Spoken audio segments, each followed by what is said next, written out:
Easter is almost here, but planning for an Easter brunch can be hectic, getting the kids dressed, cooking the dinner, having the Easter egg hunt, and all while trying to plan the perfect day right down to the dinner table. But here to help us out, as always with our events, is Ken Macarone from KM Design Studio. Thanks for joining us. How are you doing today, Courtney? Good. I'm so excited about this. So first, you're going to show us some easy ways to help dress up our table, but we're actually going to do some name cards first, right? So let me get this right. We call this a tissue paper decoupage egg place card. Correct. Okay. That's exactly what it's going to be.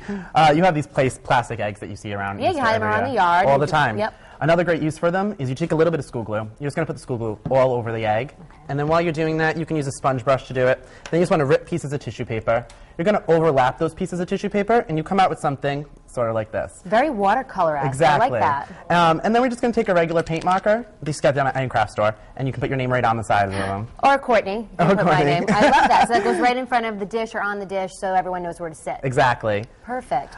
So not only will they have a name card, it looks like they'll have some party favors to take home too. At their place setting, right next to their name card is going to be these great wax bags. They're plain wax bags, but to dress them up a little bit, we have a couple different things. We have some stickers, and you can stick the stickers right on the wax bag. And if you want to do something, yeah, you can put it right along the bottom. Oh, I like that.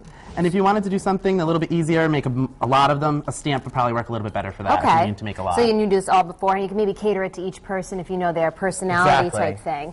Oh, cool. So next we have the centerpieces, because those are for the personal dishes there, but we're going to do the whole table. We'll walk over here. This looks gorgeous. This is a chocolate bunny here in the center of the table. Exactly. This is just some wheatgrass that we got.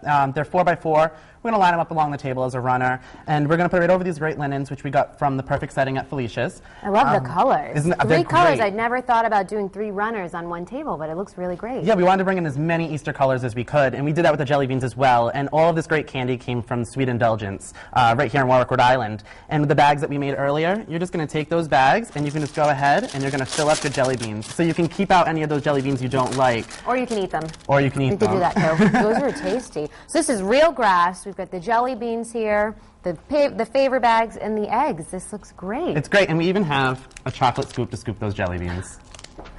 Couldn't forget that, right? Can't forget the chocolate on Easter. Ken, thanks so much. As always, beautiful stuff. And to get more detailed instructions on how to make any of these, you can just head to our website at foxprovidence.com.